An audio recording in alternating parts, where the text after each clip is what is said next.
सपनों से भी खूबसूरत ससुराल। ऐसे जीना भी कोई जीना है? इस जिंदगी से तो मौत भली। अरे माँ, जब आप इस दुनिया को छोड़कर गई थी तो मुझे भी अपने साथ ही ले जाती ना। मुझे अकेला इस मतलबी दुनिया में आपने क्यों छोड़ा? आपके जाने के बाद बाबा बदल गई, वो आपकी जगह किसी और को ले आए और तभी से मेरी जिंदगी भी बद से बदतर होती गई। तुझे पता है माँ, आज भी तेरी बेटी को इसकी सौतेली माँ ने बहुत मारा। मुझे बाल पकड़कर जमीन पर घसीट दिया गया माँ। लेकिन मुझे यकीन है कि ऊपर वाला किसी को भी उसकी ताकत से ज्यादा दुख नहीं देता होगा, और हो सकता है कि मुझे इस दुख के बाद बहुत ही अच्छा ससुराल मिल जाए जहाँ सभी लोग मेरी बहुत ही ज्यादा परवाह करें। हाँ, मुझे अच्छा ही सोचना चाहिए। एक अच्छी उम्मीद जिंदगी को बदलने में देरी नहीं करती। श्रुति ने ऐसे बोलकर एक गहरी सांस ली और अपने आंसुओं को पोंछा, जिसके बाद फिर उसने जिंदगी को दोबारा एक अच्छे नजरिए से देखना शुरू किया। श्रुति एक अनाथ लड़की थी, उसकी माँ बचपन में ही उसे छोड़ गई थी, जिसके बाद श्रुति अपनी सौतेली माँ के साथ पलकर बड़ी हुई। श्रुति पर उसकी सौतेली माँ हेमा बहुत ही ज्यादा अत्याचार करती थी। आज भी श्रुति फटे पुराने कपड़ों में रात में अपनी माँ के अत्याचारों की वजह से अपने पुराने कमरे में सुबक सुबक कर रो रही थी। लेकिन फिर श्रुति ने एक गहरी सांस ली और वो अपनी खिड़की के पास जाकर खड़ी हो गई, जहाँ दुनिया इतनी बड़ी है, कहीं ना कहीं तो मेरे लिए भी कोई हमदर्द होंगे ही ना। बस उन्हें मुझसे मिलने की देरी है। अरे नहीं, ये रोने की आवाज कहाँ से आई? तुझसे जो बोला वो तेरे समझ में क्यों नहीं आता है? तुझे मैंने बोला था कि रात को दूध कभी भी पीने की मत सोचना, दूध महंगा है, फिर भी तूने मुझसे छिपकर दूध लिया क्यों? माँ जी माफ कर दो, वो मुझे शरीर में बहुत ज्यादा दर्द और थकान महसूस हो रही थी तो मैंने दूध ले लिया। मुझे लगा दूध से थोड़ी सी ताकत आ जाएगी, लेकिन माँ माफ कर दो। चुप कर, आई बड़ी। अब जब तक तेरी सास यानी मैं तुझे झाड़ू से नहीं सही करूंगी तब तक तुझे अकल नहीं आएगी, पागल औरत।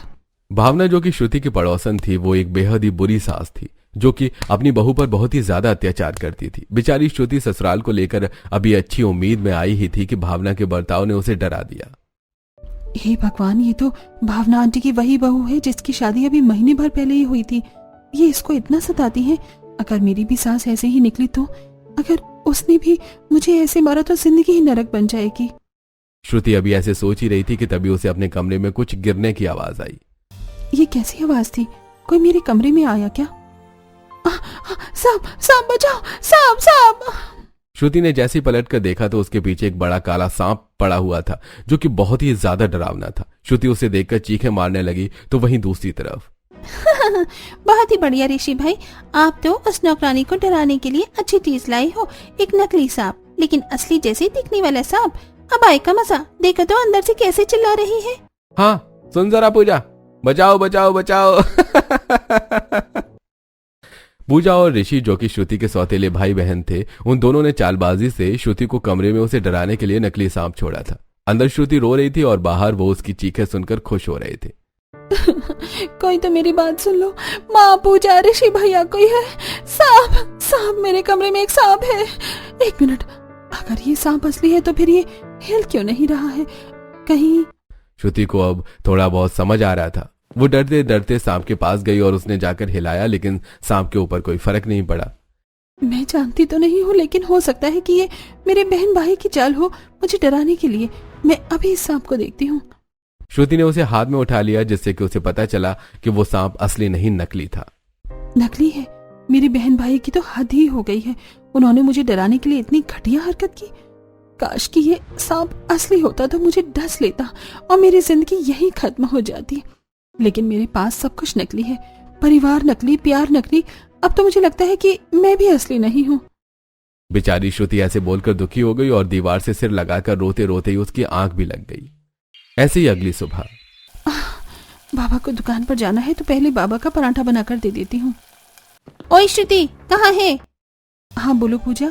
क्यों री, तुझे क्या लगा कि तू घर में ही चोरी करेगी और मुझे पता नहीं चलेगा? बोल।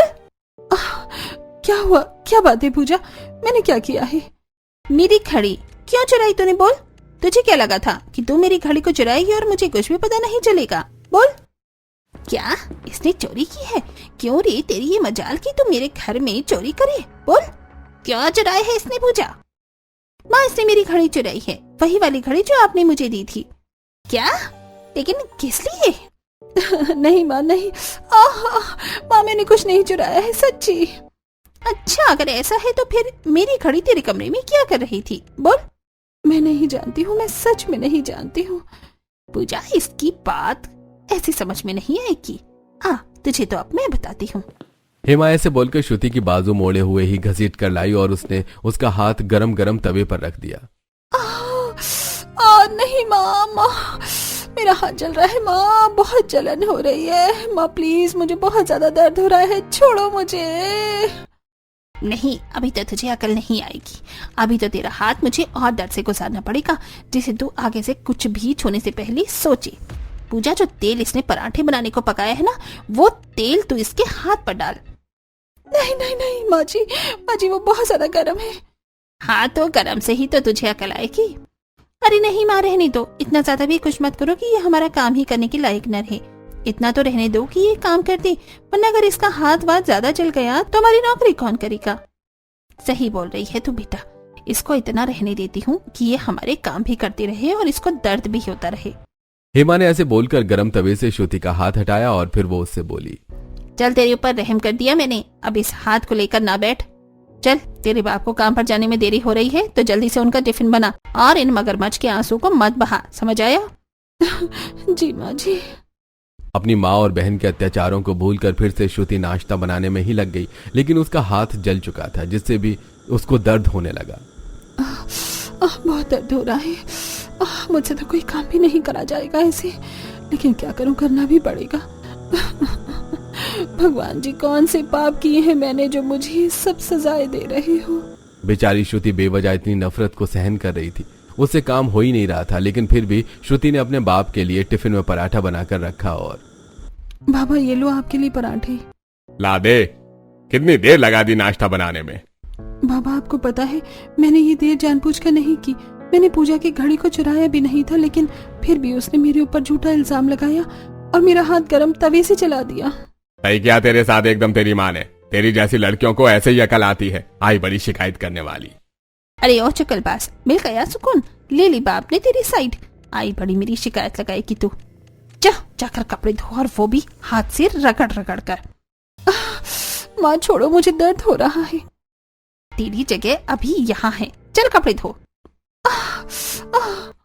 श्रुति से सभी ऐसे ही जानवरों की तरह पेश आते थे। उसका हाथ जला हुआ था, लेकिन फिर भी उसकी बेरहम माँ ने उसे बाथरूम में ले जाकर फेंक दिया और उससे कपड़े धोने को बोला। श्रुति दर्द में ही कपड़े धोने लगी। बहुत दर्द हो रहा है भगवान, अब मुझसे ये सब बर्दाश्त नहीं होता। मुझे कहीं ऐसी जगह जाना है जहाँ मुझे प्यार मिले, नहीं तो मैं इस मतलबी दुनिया को ही छोड़ दूंगी। बेचारी श्रुति परेशान थी। उसने दर्द से जूझते हुए ही कपड़े धोए और फिर सारे घर की सफाई भी की। श्रुति की माँ और घर वालों ने उसकी जिंदगी को नरक बना रखा था। ऐसी सिलसिला जारी था और आज के दिन श्रुति के घर उसकी सौतेली मासी आने वाली थी। अरे पूजा, आज तेरी मासी कुछ दिनों के लिए घर रहने को आ रही हैं। चल जरा बता तो सही कि मैं उसे दिखाने को कौन सा हार पहनूं, ये लाल मोती वाला या ये हीरो वाला? कोई भी पहन लो माँ।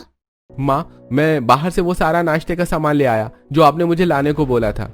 बहुत अच्छे, वही रसोई में रख दे। माँ, मैं रसोई में रखूं? लेकिन हमारी नौकरानी कहाँ है, वो चीचड़ी श्रुति? अरे हाँ, उसको तो मैंने बाहर से सब्जी लाने को भेजा हुआ है, पता नहीं कहाँ रह गई है। मैंने माँ की बताई हुई हर एक सब्जी ले ली है, अब बस पनीर लेते हुए मुझे घर जाना है और घर जाने के बाद खाना भी बनाना है। अरे नहीं, ये क्या हो रहा है? अरे नहीं, लगता है कि ये भाई साहब अपनी जान लेने की कोशिश कर रहे हैं, मुझे इनको रोकना होगा। श्रुति भागते हुए एक आदमी के पास गई जिसके हाथ में चाकू था और वो उसे अपनी कलाई तक लेकर जा रहा था। सुनिए, आपको ऐसा नहीं करना चाहिए। आपको क्या लगता है कि अपनी जान ले लेना परेशानियों का हल है? ऐसा बिल्कुल नहीं है। हम जितना परेशानियों से भागते हैं, हमें वो उतना ही सताती हैं। इससे अच्छा है कि आप उसको खत्म करने में दिमाग लगाओ। यूं तो मेरे भी घर में मेरी जिंदगी में 1000 दिक्कत हैं, लेकिन ऐसे अपनी जान ले लेना सही नहीं है, समझे आप? अरे लेकिन आपको किसने बोला कि मैं अपनी जान ले रहा हूँ? ये कोई असली चाकू नहीं है, ये नकली है। मेरी चाबी का छल्ला है ये, और मेरी हथेली में खुजली हो रही थी तो मैं बस इसे खुजला रहा था और कुछ नहीं। आपको शायद गलत फहमी हो गई है। चाबी का छल्ला? माफ कर दीजिए, मुझे नहीं पता था कि ये चाकू असली नहीं नकली होगा, माफ कर दीजिए। कोई बात नहीं है, आपको मेरी चिंता हुई इसलिए आपने मुझे इतना सुना दिया। माफ कर दीजिए, तो बिल्कुल पागल है श्रुति। श्रुति को खुद के ऊपर अभूत ही पागल महसूस हो रहा था। वो राम के पास से खुद को डांटते हुए ही आ गई। वहीं राम बस उसको खड़े खड़े देख रहा था। अजीब लड़की थी, यूं समझ बैठी कि जैसे मैं अपनी जान ले रहा हूं। खैर जो भी हो। माँ मैं आ गई, लगता है मासी जी आ गई हैं। अरे देख पूजा, तेरी सौतेली बहन घर की नौकरानी आ चुकी है। मैं इस घर की नौकरानी नहीं हूँ, बेटी ही हूँ, बस मेरी माँ नहीं है। अच्छा, मुझे तो पता ही नहीं था। आ गई तो? अरे क्या मर ही गई थी बाहर जो, इतनी देर कर दी आने में। चल अब जल्दी से जाकर खाना बना। सुना नहीं क्या, खाना बनाओ। ठीक है। श्रुति बाहर से आते ही खाना बनाने में लग गई। कुछ ही देर में खाना बन गया और अभी बस श्रुति जरा से आराम के लिए सोफे पर ही आकर बैठी थी कि तभी उसके मुंह पर राधा ने आकर एक कपड़ा फेंका। चल बे ओ नौकरानी, मेरी ड्रेस को प्रेस कर, समझ आया? क्या प्रेस करूं? हाँ सुनाई नहीं देता है क्या? प्रेस कर। ठीक है, कर रही हूँ। राधा अब आएगा ना मजा, देख अब इसको मिलेगी सजा। पूजा और राधा ने श्रुति को सताने को प्रेस में खराबी कर दी थी। जैसे ही श्रुति ने राधा के कपड़े पर प्रेस को रखा तो प्रेस ने उसका कपड़ा ही जला दिया। और मैंने कुछ नहीं किया, भगवान कसम। तुम इतना यहीं पर हो ना राधा? पूजा, तुम लोगों ने तो सब कुछ देखा है। हे भगवान, तुमने मेरी इतनी महंगी ड्रेस को जला दिया तुमने मेरी ड्रेस को। देखा तुमने पूजा? हाँ देखा, ये तो बहुत ही बुरा हुआ। माँ मासी यहाँ आओ। पूजा और राधा ने आवाज लगाकर हेमा और उर्मिला को बुला लिया, जिसके बाद हाँ बच्चियों बोलो। मासी देखो, आपकी सौतेली औलाद ने जलन के कारण मेरा कितना महंगा ड्रेस खराब कर दिया है। क्यों रे करमचली, क्या दिक्कत है तुझे मेरी बेटी से? बोल, क्यों किया तूने ऐसा? दीदी इसकी अकल को ठिकाने लगाओ जरा।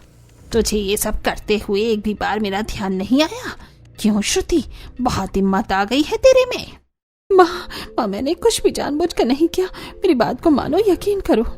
क्या यकीन करूं मैं? बोल। तेरे इन बालों पर झूलने का दिल कर रहा है मेरा। माँ मासी मुझे छोड़ दो, मैंने कुछ भी जानबूझकर नहीं किया। अरे वाह पूजा, मजा आ रहा है इसको इसकी औकात दिखाने में। राधा और पूजा की वजह से बेचारी श्रुति को बेवजह मार पड़ी। उसकी मासी और माँ दोनों ने मिलकर श्रुति को मारा और मार लगाने के बाद उसे फर्श पर छोड़ दिया। जितने पैसों की ड्रेस तूने बिगाड़ी है ना, उसके आगे तेरी मार कुछ भी नहीं है, समझ आया? सभी श्रुति को फर्श पर बैठकर रोता हुआ छोड़ गई। झूठ सब कुछ झूठ है कि वक्त बदलता है। भगवान, मुझे नहीं लगता कि तू अब भी है, या फिर है भी तो अच्छाई जैसा कुछ नहीं है। हमेशा मैं ही क्यों भगवान, मैं ही किस लिए? श्रुति को रो रो कर बुरा हाल हो रखा था। वो काफी देर रोती रही, जिसके बाद उसने फैसला लिया। बस अब बहुत हो गया, बचपन से लेकर आज तक जब किस्मत नहीं बदली तो अब क्या खाक बदलेगी? ऐसे मर मर कर रोज जीने से तो अच्छा है कि मैं अपनी इस खराब जिंदगी को खत्म कर डालूं। जिन लोगों ने मेरा जीना हराम किया हुआ है उनको भी चैन आ जाएगा। श्रुति को अब अपनी जिंदगी से कोई उम्मीद बाकी नहीं थी। वो अपने घर से चुपके से निकल आई और एक पुल पर आ गई, जहां नीचे एक गहरी नदी बहती थी। श्रुति ने धीरे से अपना पांव पुल के ऊपर को रखा और वो बस कूदने ही वाली थी कि तभी उसे किसी ने खींच लिया। छोड़ो मुझे, कौन है? छोड़ो मुझे। अरे पागल हो गई हो, जिंदगी है कोई मजाक थोड़े है। जिंदगी है, मजाक नहीं है, इसलिए ही तो खत्म कर रही हूँ इसको। तुम तो वही सुबह वाली लड़की हो। तुम तो मुझे जीने की उम्मीद दे रही थी, फिर ये सब क्या है? राम की बात सुनकर श्रुति जोर जोर से रोने लगी। राम ने उसको साइड में बिठाया और शांत किया, जिसके बाद श्रुति ने उसे अपनी जिंदगी के बारे में बताया। और अब तुम बताओ, ऐसे हालात में मैं जीऊं या मरूं? इस दुनिया में किसी को मेरी जरूरत नहीं है, मुझे जाने दो। हमेशा सोचती थी कि मायका खराब है तो क्या हुआ, ससुराल अच्छा मिलेगा, लेकिन जब अपने ही अपने नहीं है तो पराये क्या खाक अपने हो पाएंगे? और मुझसे शादी भी कौन करेगा? और अगर मैं कहूँ कि मैं तुमसे शादी को तैयार हूं तो? श्रुति राम की बात को सुनकर चौंक गई। हाँ श्रुति, मैं तुमसे शादी के लिए तैयार हूँ। तुम्हें वो सारी खुशियां दूंगा जिनकी तुम हकदार हो, बस एक बार हाँ कर दो। पता है जब तुमसे मैं सुबह मिला तो तुम्हें भुला नहीं पा रहा था, और शाम होते होते हम फिर मिल गए। ये कोई इत्तेफाक नहीं है, मैं बनाऊंगा तुम्हें अपनी दुल्हन। क्या सच? हाँ मैं करूंगी तुमसे शादी। श्रुति राम से शादी को राजी हो गई। वो राम के बारे में कुछ नहीं जानती थी, लेकिन उसकी आंखों में सच्चाई नजर आई। इसलिए श्रुति ने अपनी जिंदगी को एक और मौका दिया और राम और श्रुति ने एक मंदिर में शादी कर ली। इसके बाद राम ने अपने घर में इस बात की खबर की। वहीं श्रुति के घर में कोई कुछ नहीं जानता था। अरे श्रुति कहाँ है? कहीं दिखाई नहीं दे रही है। होगी कहीं बाबा, किसी कोने में बैठकर रो रही होगी। पता है आज उसने क्या किया बाबा? उसने ना राधा की एकदम नई ड्रेस चला डाली, बेचारी राधा। फिर उसकी अकल को ठिकाने लगाया कि नहीं? लगाया ना, अच्छे से लगाया, इसलिए ही नहीं दिख रही है। एक तरफ श्रुति के घर में ये चल रहा था तो वहीं दूसरी तरफ राम, हमने शादी तो कर ली है, लेकिन क्या आपके घर वाले हमें अपना लेंगे? कहीं आपकी माँ या बाबा आपसे रूठ न जाए, और अगर उन्होंने मुझे निकाल दिया तो मैं कहाँ जाऊंगी? अरे पहली बात, सभी तुम्हें अपना लेंगे, और दूसरा अगर उन्होंने तुम्हें नहीं अपनाया तो मैं भी फिर वहां नहीं रहूंगा। तुम जहां रहोगी वहीं पर मैं भी रहूंगा, ठीक है ना? अब अंदर चलो। क्या ये बड़ा सा महल मेरा ससुराल है?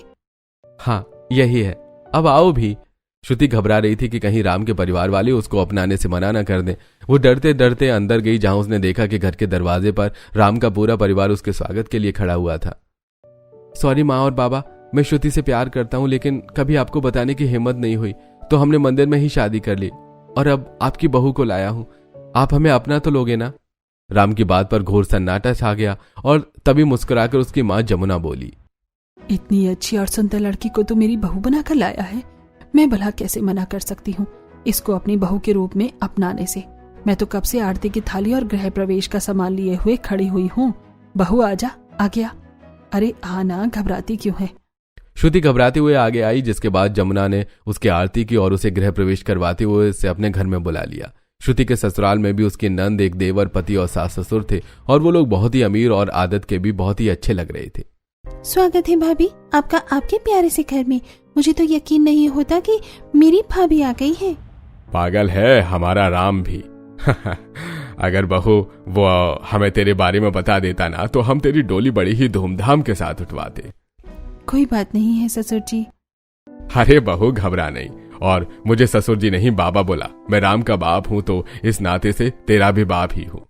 अच्छा रात हो रही है, बहू भी घर आई है, बताओ कि क्या खाओगे? चल बेटिया, तू ही बता कि क्या खाएगी अपने ससुराल वालों के साथ। अरे आप ही ना बहू कहाँ भी कुछ बताएगी, अभी तो वो आई है, मैं बताती हूँ। आप ना बहू के आने की खुशी में बटर चिकन, कढ़ाई पनीर, पनीर टिक्का, सोया चाप, आलू पूरी, बिरयानी और 5-6 तरह का मीठा मंगवा लो। श्रुति अपने ससुराल वालों को अपने लिए इतना करते देखकर हैरान हो गई और बोली, अरे नहीं, मेरे लिए इतना कुछ मत कीजिए। क्यों ना करे, हमारे घर लक्ष्मी आई है। नेहा, जा अपनी भाभी को राम का कमरा दिखा आ। बहू जा तू कमरे में जाकर फ्रेश हो जा, मैं नेहा के हाथ कपड़े भिजवा रही हूँ, उनको बदल कर तू खाना खाने के लिए आ जाना। ठीक है माँ, चलो भाभी मैं आपको भैया के कमरे में ले चलती हूँ। श्रुति नेहा के साथ राम के कमरे में जाने लगी। वो राम का घर देख रही थी, जो कि बहुत ही बड़ा था। कितना अच्छा घर, और उससे भी अच्छे इस घर में रहने वाले लोग हैं। मेरा तो नसीब ही खुल गया, मुझे तो मेरे सपनों से भी अच्छा ससुराल मिला है। श्रुति को अब जिंदगी खूबसूरत लग रही थी। वो अपने कमरे में गई और नहा धोने के बाद उसने अपनी सास की भेजी हुई साड़ी को पहना, जिसके बाद वो नीचे सभी के साथ खाना खाने को आ गई। आ गई बहू तू, आजा बैठ। मैं भी आप लोगों के साथ ही बैठ जाऊं? अरे हाँ भाभी, और कहाँ बैठोगी? अरे घबरानी बेटा, मैं तेरे बाप की तरह हूँ, चल अब बैठ जा। अमरीश और बाकी सब ने बड़े ही प्यार से श्रुति को बिठाया, जिसके बाद सभी ने अपनी प्लेट भरने से पहले श्रुति की प्लेट को भरा। इस सब को देखकर श्रुति की आंखें भर आईं और उसने पहली बार प्यार का एहसास किया था। ऐसी रात को श्रुति अपने कमरे में आकर बैठ गई, जहां राम एक कटोरी में तेल लेकर आया। अरे राम जी, ये आप क्या कर रहे हो? अरे तुम्हारे पाँव पर दवा लगा रहा हूँ। कोई नहीं जानता, लेकिन मैं तो जानता हूँ ना कि तुम किस सब से गुजरते हुए मुझ तक पहुंची हो। नहीं, ऐसे पति अपनी पत्नी के पाँव नहीं छूते हैं। अरे क्यों नहीं छूते? पत्नी अपने पति के पाँव छुए तो सही, लेकिन पति नहीं छू सकता। हाँ क्यों भाई? अब ज्यादा मुझे मना मत करो। देखो तुम्हारे पाँव नंगे पाँव भागने की वजह से छिल गए हैं, तो इन पर दवा लगा लो और कुछ मत बोलना। राम ने ऐसे बोलकर आहिस्ता आहिस्ता से श्रुति को मरहम लगाना शुरू कर दिया। श्रुति को काफी ज्यादा सौभाग्यशाली महसूस हो रहा था कि उसको अपने ख्वाबों से भी ज्यादा अच्छा ससुराल मिला था।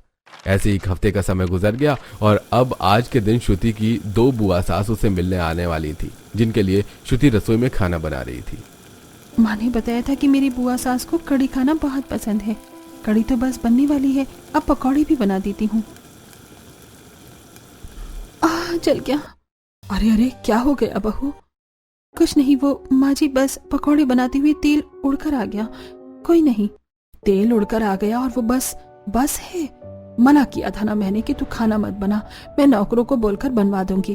अब लग गई ना चोट, चल बाहर आ, मैं दवा लगाती हूँ। अरे माँ जी, मुझे इतनी जोर से नहीं लगी है, आप भी ना परेशान मत होइए। बच्चों को चाहे खरोच ही लगे, लेकिन माँ को तो चिंता होती ही है ना। चल आजा, हो गई तेरी जिद अब पूरी। अब बचा हुआ खाना नौकर बना देंगे, तू बाहर आ। जमुना को एक माँ की तरह अपनी चिंता करते हुए देख श्रुति की आंखों में पानी आ गया। वो जमुना के साथ बाहर आई और जमुना ने उसके हाथ पर पट्टी बांधी। अब ठीक है? लो भाभी बर्गर खाओ, आपके लिए लाया हूँ। अरे क्या हुआ, ये पट्टी कैसी है, कैसे चोट लग गई भाभी को? खाना बना रही थी, तेल उड़कर आ गया। नहीं भाभी, खाना वाना तो नौकर बना देते हैं, आप चिंता मत किया करो, आप बर्गर खाओ। वैसे ज्यादा खतरनाक चोट नहीं है, आपको सीरियस मत लेना। हाँ अभी बताती हूँ तुझे। तुझसे मजाक करके गया है बहू। जानती हूँ माँ, देवर जी में तो मुझे अपना भाई ही नजर आता है। अगर मेरा कोई भाई होता तो वो बिल्कुल ऐसा ही होता। श्रुति ने ऐसे बोलकर बात को खत्म कर दिया। कुछ ही देर के बाद ही उसकी बुआ सास रेखा और सुरेखा दोनों अपनी एक एक बेटी के साथ श्रुति से मिलने आ गई। श्रुति को उनसे डर लगने लगा क्योंकि उसका मेहमानों के साथ का एक्सपीरियंस कभी भी अच्छा नहीं था। अरे नहीं, मेरा दिल इतनी जोरों से क्यों धड़क रहा है?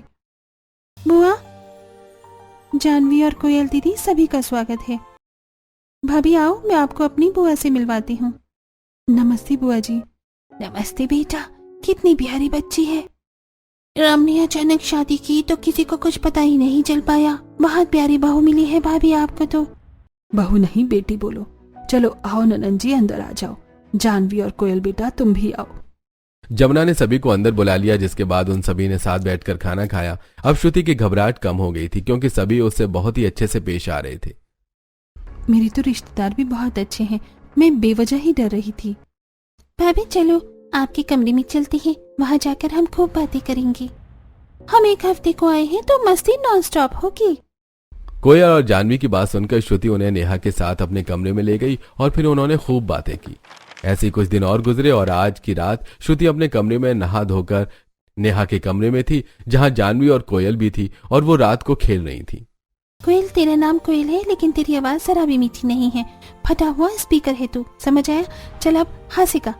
हमको हमी से चुरा लो, दिल में कहीं तुम छुपा लो, हम अकेले खो न जाए, दूर तुमसे हो न जाए, पास आओ गले से लगा लो। किसके लिए गा रही हो कोयल दीदी? वैसे मुझे तो इस वक्त भूख लग रही है, चलो ना कुछ खाते हैं। इतनी रात को अब क्या मिलेगा? चलो भाभी मैगी बनाते हैं, रात की भूख का यही तो सहारा होती है। ओए नेहा, मैगी है क्या? मैगी भी कभी अनअवेलेबल होती है, चलो मैगी बनाने। आधी रात को सारी लड़कियां मैगी बनाने रसोई में आ गईं। शांति से, कहीं किसी की आंख ना खुल जाए। सभी ने रात को मस्ती करते हुए मैगी बनाई और फिर उन्होंने मजे से उसको कमरे में ले जाकर खाया। आज से पहले तो कभी भी मुझे मैगी का ऐसा स्वाद नहीं आया। मैगी को चिपकर खाने में और आधी रात को खाने में जो स्वाद आता है ना, वो किसी और चीज में कहाँ। सभी नेहा की बात सुनकर मुस्कुराने लगे। वहीं श्रुति एक एक लम्हे के लिए अपनी जिंदगी का शुक्रिया कर रही थी क्योंकि उसको ये सब पहली बार नसीब हुआ था। सही कहते हैं कि नसीब बदलती देर नहीं लगती, बस कभी भी हिम्मत नहीं छोड़नी चाहिए। जैसे आज मुझे परिवार मिल गया। श्रुति अपने ससुराल में बहुत ही ज्यादा खुश थी। उसे परिवार मिल चुका था, वो भी ऐसा जो उस पर जान छिड़कते थे। ऐसे आज के दिन श्रुति अपनी सास और नंद के साथ बाजार आई हुई थी। उसने काफी शॉपिंग की हुई थी और वो सुंदर साड़ी में एकदम रानियों की तरह बाजार में घूम रही थी। अभी वो चलती हुई जा ही रही थी कि तभी उसकी एक औरत से टक्कर हुई। अरे श्रुति, माँ। श्रुति उसे टकराई थी, वो कोई और नहीं बल्कि उसकी सौतेली माँ थी। माँ तुम यहाँ? तो श्रुति ही है ना? तू रानी जैसे कैसे बन गई? और कहाँ थी तू इतने वक्त से? अब होती कौन हो मेरी भाभी से ऐसे बात करने वाली? भाभी क्यों री करम चली, तूने शादी कर ली? क्या बकवास है ये, करम चली होगी तू। बहू कौन है ये दोनों बेवकूफ? माँ जी, ये मेरी सौतेली माँ और बहन है। अच्छा, तो ये वही हैं जो दोनों करमचली जिन्होंने मेरी नाजुक फूल जैसी बच्ची को सताया हुआ था। बहू, राम ने हमें तेरे अतीत का सब बताया हुआ है। इस औरत को तो मैं छोड़ूंगी नहीं। जाने दो ना माँ जी, इनसे कुछ कहकर भी क्या होगा। इनके लिए तो इतना ही काफी है कि मैं इनके सामने हूँ, वो भी इस हालत में जिसमें ये मुझे कभी नहीं देखना चाहती थी। माँ, तुम चाहती थी ना कि मैं मर जाऊं? मेरी शादी भी हो तो मुझे ऐसा ससुराल मिले जहां मैं अपनी मौत के लिए पल पल तड़पूं। लेकिन जब ऊपर वाला कुछ सोचे हुए होता है तो नीचे वालों के नहीं चलती। मुझे मेरे नसीब की सारी खुशियां मिल रही हैं। जिन जिन चीजों को आपने मुझसे छीना वो आज ऐसे हैं जैसे कभी मेरे से वो दूर थे ही नहीं। समझ रही हो? आज मेरे पास माँ है, बाप है, भाई है, बहन है और एक अच्छा हमसफर है। आपने तो कभी मुझे अपना नहीं समझा, लेकिन मैं समझती हूँ। कभी भी दिल करे आ जाना, मेरे ससुराल के दरवाजे खुले हुए हैं। श्रुति ऐसे बोलकर आगे बढ़ गई। हेमा के पास अब बोलने को कुछ नहीं था। उसकी नजरें झुक गईं और वो पतली गली से अपनी राह निकल ली और श्रुति अपने ससुराल में खुशी खुशी रहने लगी।